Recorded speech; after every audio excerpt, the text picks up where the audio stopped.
Grassley should do more. I placed a hold on 3 Department of Treasury nominees. Oh boy. I intend to continue to object to the consideration of these Treasury nominees. And he's the chairman of the Judiciary Committee. It is political extortion by any other name. Tell Schumer, who is under tremendous political pressure from within his own party, the radical left lunatics, to go to hell. Chuck Grassley, the senator from Iowa, strikes back against President Trump. We knew there was something brewing here because Trump posted that True Social message saying that Grassley needed to do a little bit more to get some of these nominees through. And we were saying, well, Grassley has done kind of a lot to get people through, including Emil Bove, who is now in the Second Circuit. And the Democrats marched out on Chuck Grassley, and Cory Booker just kept rambling his mouth on and on. But then Trump came out and said Grassley should do more. And we were asking ourselves, well, is it possible to do more? Can we get Alina Abba through and not honor this blue slip tradition that the Democrats are using to stall basically everything? And we're contemplating the possibility on that. Now, when your boy was in DC, that was, I think, the day of or the following day when this battle was a-brewing. And Grassley, it's one of the first things he mentioned when he was speaking to all of us. He says, you know, the president was out talking crap about me. He didn't say that exactly, but pretty much. And we're like, uh-oh, kind of an awkward moment in the room. And we were waiting for something, and here it is. Now, hopefully this is just a little bit of a spat and they get over it, but here is what was entered into the record. The Congressional record now has the following, and we can see it from Senator Chuck. He says, Mr. President, on Department of Treasury nominations today, I placed a hold on 3 Department of Treasury nominees. Oh boy. The nominees are Brian Morrissey, Jr. of Virginia, to be General Counsel, Francis Brooke of Virginia, to be Assistant Secretary under Scott Bessent, and Jonathan McKernan of Tennessee, to be Under Secretary of the Treasury. During consideration of the One Big Beautiful Bill, here's the reason why. I worked with my colleagues, says Chuck Grassley, to provide wind and solar an approximate glide path for the orderly phase out of the tax credits. Now, ultimately, Congress enshrined in statute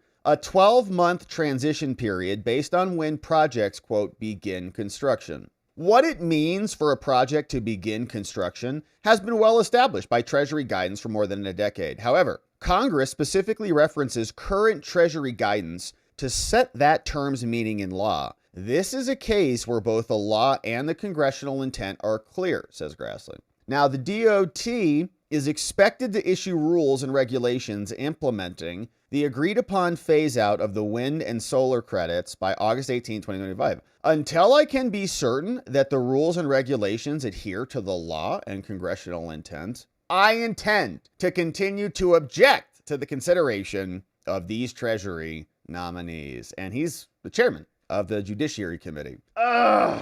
Man. So we'll see. We've now got loggerheads, as they like to say. So we'll see what happens. And I don't know that either of these two dudes are going to bend or buckle first. So Grassley responds, now we have a nomination battle that is going on. We're asking ourselves, what is Congress doing? And we've made comment about this many times here saying, you know, they continually are just starting these pro forma sessions, which means that you can't have any recess appointments. And we're pretty backed up with confirmations that we want to get through. And so we're asking, what is the Senate doing? Mark Wayne Mullins is a senator. He said this. I've spoken with President Trump a lot over the last 24 hours, said here's the plan with the Democrats. They wanted a deal, but they wanted to spend billions of dollars in order to fast track the nominees. Trump said no deal, pound sand. So Mark Wayne says we're going to regroup and prepare to change the Senate rules. Stay tuned. Here's the breakdown. We're wrapping up a long push here. It's late Saturday night. And the whole fight's been trying to break this filibuster that Chuck Schumer has insisted. And what it's all about is President Trump's nominees, getting them in place. And every president has the right to put their cabinet together and to put their people in place to run agencies, run certain departments, or their ambassadors. The problem we have here is President Trump's the first president in history that has not had any of his civilian nominees go through by voice vote or unanimous consent. Most time what Obstructionist happens Dems. is there's a huge package put together. For instance, 98% of George Bush 41 was put through in one package, or either by voice vote or unanimous consent. Bill Clinton, same thing. Obama, same thing. Large group of them gone through. And what you see here with Donald Trump, their hatred towards Donald Trump is just completely polarized our ability to put these people in place. Now, at the same time, we've, I think, completed 136 nominees. And this time in 2017, we'd only completed 55. So we're way ahead, but they still filibustered every single one of them. So President Trump started trying to negotiate with Chuck Schumer, trying to say, hey, this is what we're going to do. We'll make a deal with you guys. Just let my noms, especially the non-controversial ones. I mean, these nominees that no one even knows what they do, but I mean, we know what they do, but the American public doesn't know what they do. But no, you don't know what they do, Mark. Give me a break. Nice try. These non-controversial noms, let them be pushed through. Let them go on. And what do you need? What's the price for it? They wanted over $1 billion. $1 billion for special pet programs. That's unheard of. And President Trump told them to go pound sand. He said, we're not doing it. Go pound sand. After 3 days of negotiating, I mean, I'm talking about tough negotiations. Finally, President Trump said, go pound sand, forget it. Senate, go home. Let's regroup. When we come back, we're going to change the rules. So what we're doing right now is, even though we're not going to be voting for the next few weeks, we're going to be looking at changing the Senate rules, because if Thune is right, which he said this beginning, we can do it the hard way or the easy way. They're insisting, Chuck Schumer is insisting us doing it the hard way.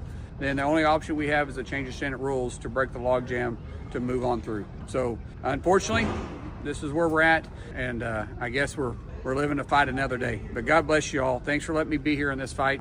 Hopefully I'll see you back in Oklahoma. All right. Thank you, Mark. So good updates over from him. And of course, Trump did post this over on Truth. He said, Senator crying Chuck Schumer is demanding over $1 billion in order to approve a small number of our highly qualified nominees. And they wanted money back to all of their USAID and Democrat affiliated slush funds. And like NIH and I think some others. Why do they want that money to go to these people so badly? Because it's their constituents. It's their donors. They owe them. They're nothing without that government money being funneled into them, which is why they fight so hard for it. He said, who should right now be helping to run our country. This demand is egregious and unprecedented and would be embarrassing to the Republican Party if it were accepted. It is political extortion by any other name. Tell Schumer, who is under tremendous political pressure from within his own party, the radical left lunatics, to go to hell. Do not accept the offer. Go home and explain to your constituents what bad people the Democrats are. It's true. And what a great job the Republicans are doing and have done for our country, and have a great recess and make America great again. So there's this conversation about somebody blocking Trump, and then Mark Wayne is saying, well, actually Trump is saying go home, right? So it's like, if Thune is just doing what Trump said, then is Thune blocking Trump? No. So nobody blocked Trump from recess appointments, says Mark Wayne. Okay. Felt like they were, but now we know. We spent 3 days working with Trump 24/7. All options were on the table, including recess appointments. The next play call, change the Senate rules as a permanent solution, overpower the Dems, and expedite the nominees. And then, of course, you have to ask yourself, well, what about on the back end of that? What does that look like when, or if the Democrats ever regain power? Then they're just going to use that same rule to pass their nominees, right? So, but I still think that the Republicans wouldn't do it anyways. Like, the Republicans don't play like the Democrats. So the idea that like the Republicans are giving up a tactic that they would use, they would never block the Democrats. Like, sure, Merrick Garland, yeah. Lindsey Graham's like, yeah, he's great. Lisa Monaco is like 92 votes in, because she's been around forever. These government people, as long as you're an institutionalist and you've been around forever, they just say, that's qualified. You're good enough for us, without even vetting or validating or fighting at all. Lisa Monaco has been one of the worst people in justice of all time. And you can see that Republicans just wave them on through, like the guys at the airport. Come on in, beep, beep, beep, beep, just come on in here. But when the Republicans try, they don't get the same courtesy. So they change the rules. So what? The Democrats will squeeze their people through anyways. Mike Lee's another senator. He said, they wanted billions for this as a condition of just letting us do our jobs. Trump has appropriately turned down the proposal, saying, let's go to recess. We're going to get these nominees confirmed either way. And so this is a delay. but it's going to be temporary. We'll come back and deal with it later. Now, here was more on this from Tom Cotton posting this. He said, Chuck Schumer demanded that Trump spend $1 billion of taxpayer money on foreign aid, which is Democrat aid, including money for Hamas in Gaza, says Tom Cotton, to confirm a handful of nominees. And Trump is not going to be doing or playing this game. Here was Tom Cotton on with, looks like Fox yesterday. Well, it sounds like Chuck Schumer trying to put lipstick on a pig of his own making. Sandra, just to put in context what Chuck Schumer has done here in the U.S. Senate for the past 7 months, the vast majority of nominees historically are confirmed by a voice vote, not a recorded vote in the Senate. They go through the committee process. They're fully vetted. There's a vote in the committee. That's been deemed appropriate for decades. Most presidents in modern times have had 90 to almost 100% of their nominees confirmed by voice vote. That all stopped in Donald Trump's first term when Democrats did it at a lower than 2/3 rate. And now this year, not a single nominee, Sandra, not one, has been confirmed by voice vote. That's Chuck Schumer's doing. And then this weekend, Chuck Schumer demanded that Donald Trump spend $1 billion on foreign aid to include money for Hamas in Gaza to confirm just a handful of his nominees by voice vote. President Trump, I think, smartly said, no way. He called Chuck Schumer's bluff. He said, go home to be with your constituents, and when we get back, Sandra, we'll change the rules to eliminate the Democrats' delaying tactics and get the Senate back to its customary practices of promptly confirming the president's nominees so we can make sure that we're focusing on the people's business. Chuck Schumer is going to learn a lesson here. He's apparently going to have to learn it the hard way. All right. We'll see. Hopefully, Chuck Schumer comes to his senses and just plays fair and plays like an honorable man with integrity. We know that's not going to happen. So he'll have to learn the hard way, and hopefully the Republicans actually do it. But things are looking a little bit squirrely over there. It's not nice to have Chuck Grassley and President Trump battling it out with each other. So hopefully these two can sit down, maybe Elon too, and we can have a little powwow and resolve this. But anyways, Senate's going to march forward. We'll keep our eye on it, of course.